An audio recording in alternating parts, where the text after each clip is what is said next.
Chuck is a little too serious about his work. So, Bill is teaching him to take things easier. After all, night work can be fun.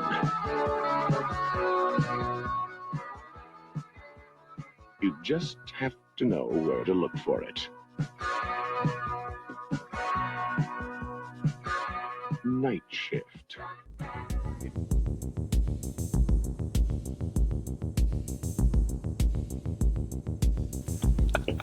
I love that trailer. It's so good. What's going on, everyone? I'm Kevin. I'm Jake. And this is Movie Matters. Yeah. And today we are talking about the movie Night Shift from 1982, starring Michael Keaton and Henry Winkler. Yeah, that trailer, just kind of going back to it, that's like a really good, almost like sizzle reel, even though it doesn't show like any clip from the movie. Yeah. You know, just them walking on the street with their shoes kind of dancing along, which is super cool, to Jumpin' Jack Flash by the Rolling Stones, which is kind of a big part of the movie in a sense, especially for Michael Keaton's character, of course. But I love that. It's you know, that like the silhouettes of them dancing in the what you think is a club, and then it pans up and it's a morgue, which it brings us to the plot of the movie, which is really cool. So, plot on IMDb and just in general of the movie: a mild-mannered morgue attendant is assigned to the night shift, and his new coworker, along with his prostitute neighbor, convince him of running a prostitution ring out of the morgue. So, yeah, awesome plot, in my opinion. Yeah, there's it's a great premise for a comedy because you can imagine all the weird shit that could happen, you know? Yeah. So yeah, I think it's really on point with its plot. And I think it's on point with its casting. Yeah, the cast was awesome. And like what's crazy about that is Henry Winkler, you know, was very famous from Happy Days at the time, playing the Fonz, where he plays this, you know, badass character, this greaser kind of guy in a leather jacket, you know, just a badass. And in this one, he's completely against type, which I love that he chose to do this role. He's, you know, plays a nebbish, a nerd, and just, you know, a guy that's kind of lost in his life, where he's, you know, the only guy that really cares about his job at the morgue. And he's got a fiance that like doesn't give him the time of day because she's too busy like trying to be on a diet for their wedding, but is also eating and failing a bunch of candy, which is hilarious. Like literally they're like sleeping together and she's eating like a Crunch bar, which is hilarious. So, yeah, I loved his character in the movie, and I thought he was great. And he also is like, he's a tiny guy in real life. Like everyone was taller than him in this movie. Everyone. Yeah, which I think definitely helps his characterization out, because like he's clearly like the smallest person in the room, literally and figuratively, which is like pretty spot on for who his character is. Yeah, and there's like apparently he was annoyed with Shelley Long, the main prostitute in the movie. Her character was annoyed because she would always kind of like stand weird and always look like she was towering over him, which is funny. Again, it's just very on the nose. But just for some background, Jake and I have never seen this movie. This is the first time we've seen it. And just, you know, through our searching through what 80s movies are kind of classic, this one stood out. And like Jake said, that the cast is spot on and awesome. It's also directed by Ron Howard, which is his first studio picture, which was pretty interesting. I didn't really know he did a bunch of comedies, because he's more known for like, you know, Apollo 13 and movies like that. So I was surprised that he did this movie when I first read about it. And it's pretty cool kind of learning that he worked with the producer Brian Grazer to like try and get this movie off the ground, and like took it to Paramount Pictures, because that's kind of where they both met and were kind of trying to shop this movie around. And then, you know, they finally got it picked up and were able to get it made, which is pretty cool, because I mean that's like his first time directing, and you know, the studio took a chance on him and gave him about it's like an 8100 $8 million budget basically, and the movie was a decent box office success from what I see. Yeah, it's funny that like Ron Howard's career seems to be kind of like non-linear, where like he started in comedy, then went to drama, and then kind of went back to comedy later with like Arrested Development and like some of the other things he's done like more recently. Yeah. So yeah, it's interesting to see like what I guess would be his comedic roots in this movie. Yeah, like the guy who made A Beautiful Mind makes a movie called Night Shift about a prostitution ring at a morgue. Like, Yeah. would never expect that from a director that is an Oscar-winning director. So Yeah, right. Pretty interesting for sure. The movie's got good reviews on Rotten Tomatoes. It's 93% from critics. Obviously, that website didn't exist at the time, but there's only like 28 reviews, so it's kind of low. But audience score is 63%. I kind of agree with the audience score. Like, I wasn't in love with the movie, but I did enjoy it. I think there's a lot that could have been improved with it, to be honest. I don't know. What are your thoughts, Jake? Yeah, not to get like too critical, but like I felt like the pacing was off. Yeah. There's a lot of sections of the movie that aren't necessary and they kind of drag. And I also, like, me and my wife were talking about it after we watched it, and that it's kind of a pitfall of like the 70s era comedies where they just don't let things land properly. And like good jokes, like, well, I guess a better way of saying it is like, if they had let things land and like timed things a little bit better, like what turned out to be mediocre jokes could have been like fantastic jokes. I would agree with that. Yeah, there was not a lot of air there. Like the dust didn't settle. There could have been a lot better pacing for sure, and like comedic timing, like you're saying. I did love Keaton's character though. Like, he was the best part of the movie by far. Also, what's awesome is it's his first like starring role, and he knocked it out of the park. I just thought his character was ridiculously awesome. Yeah, he's really good in it. It surprised me because I didn't really read anything about the movie except, we had talked about that Keaton and Winkler were in it. And going into the movie, I actually had them reversed in my head. I don't really know why. So like it took me a little while to like get over that because like I don't know, I like for some reason I just have Keaton like pegged as a straight man, even though like I don't think that's really his like historical shtick, like like I don't think that's how he's been in like his entire career. So I don't know why I thought that, but maybe it's because of like the Fonz thing. I was expecting him to be I'm expecting Winkler to be like the hipster loser, or whatever. Like, so yeah, I don't know, but like thinking about it more, I think it's definitely casted properly. Keaton definitely nailed that character and definitely had the better, like comedic chops. In the movie than other people in the movie. Agreed, 100%. Yeah, and it's funny you mentioned that because I read that when Ron Howard initially like offered Winkler the like choice, he offered him the choice to play whichever character he wanted, Keaton's character or Winkler's character, which was cool. So, and like we said, like obviously you went against type, so that's pretty cool to hear that perspective from you. Yeah, I think it's definitely a good choice to have Winkler in that part because it is such against his typical characterization. And like, that's what like, we're not going to talk about it for a while, until we get to like the 90s or something. But, I remember my cousin telling me that in Terminator 2, the first, when Arnold Schwarzenegger says, "Come with me if you want to live," he said everybody in the theater went absolutely bonkers because like prior to that, he had like mostly been like a villain, or like obviously he was the bad guy in Terminator 1.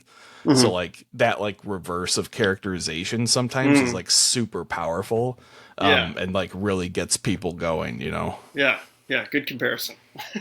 Yeah. I can't wait to get to that movie. But yeah, going back to this one, Keaton's just like goofy, like attitude, and his like even his clothes, his attire is hilarious. Like he's got like a like a crazy jacket on with like tigers all over it, which is hilarious. He wears these goofy ass sunglasses, which brings me to another point. Like it annoys me when people just wear sunglasses at night. It's just like, I mean, obviously I think there's that 80s song, and I'm sure I'm wrong, but there's that, I wear my sunglasses at night, but just like ridiculous. Like Richard Belzer's character always is in glasses in all of his roles, like dark glasses. The two pimps that are after all the other guys, you know what I mean? Yeah, his attire was great. Like even at the end when he's in that like Tarzan outfit is hilarious. Yeah. Yeah, there's a lot of like great choices in terms of like the set design, the costume design, and a lot of the like environmental decisions, I guess, in this movie, which I think helps it a lot. Is like it's kind of weird because it came out in 82. So it's like stuck between the 70s and 80s. And like, that's why the plot too is kind of interesting, because that's not a plot that you would have seen later in the 80s. Because it's like a very 70s era plot where like two guys like decide to become pimps. Like, and like, I think that's a product of New York getting cleaned up in like the 80s. And that stuff was kind of like shoved down, and no one wanted to think about it anymore. But like, there's hundreds of movies about how seedy New York is in the 70s. So like this movie kind of dives into that, a bit.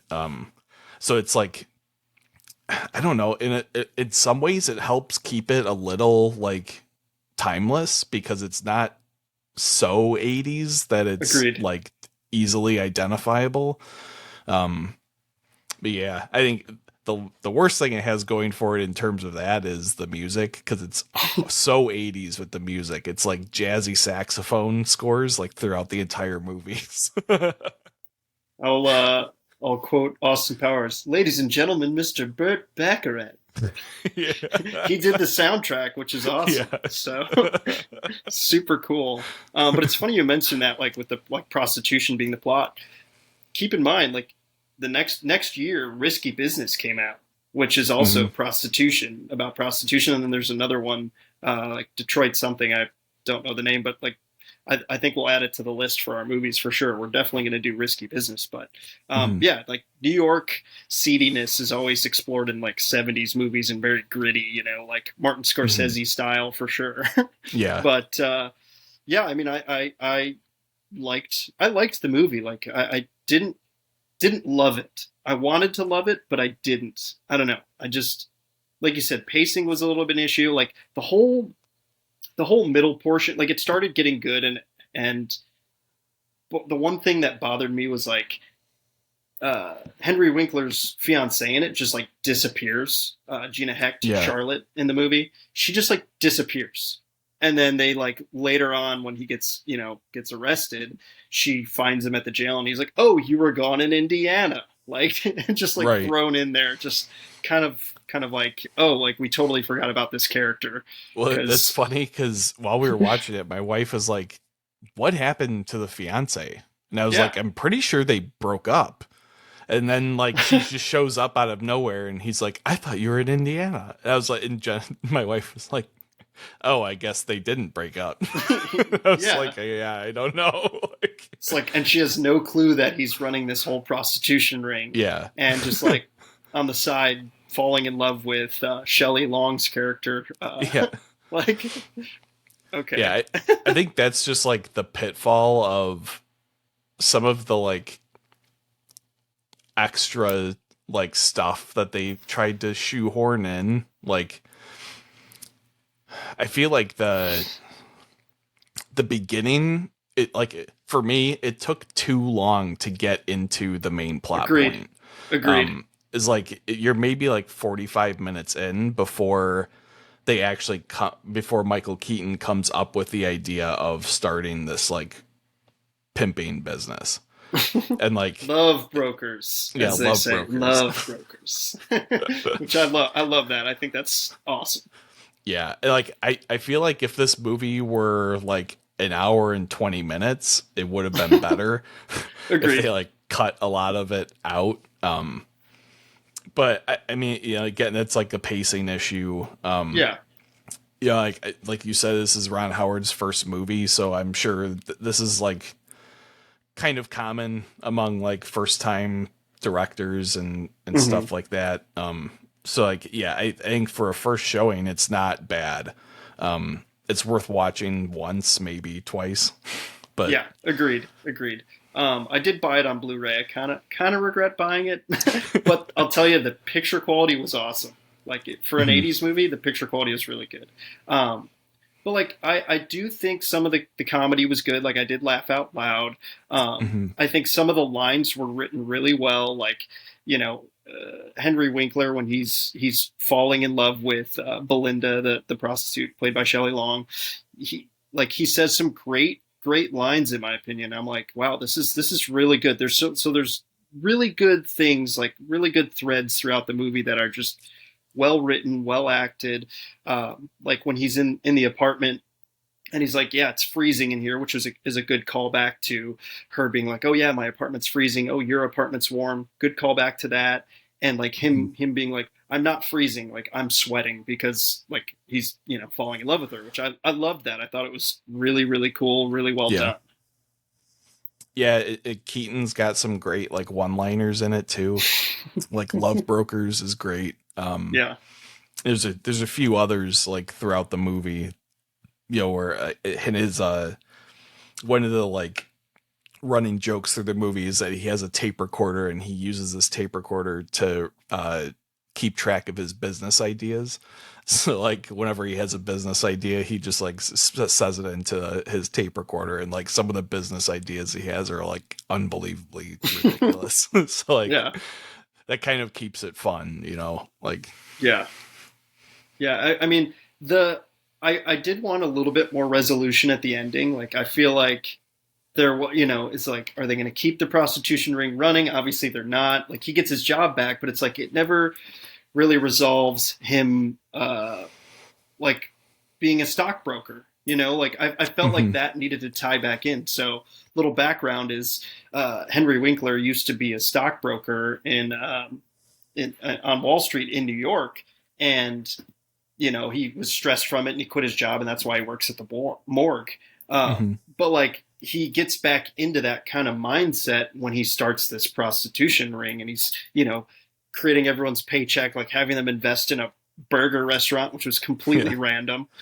Getting like healthcare and dental plans set up. Yeah. Like how does that even work? Like, but yeah, like you see him kind of getting back into his, you know, getting his mojo back, if you will, which is a good, you know, characterization of him and a good, like character journey. But I felt like I wanted more. I wanted him to like get back into that world somehow, or find a niche that works for him. And that would have been a better resolution for his character, in my opinion. Yeah.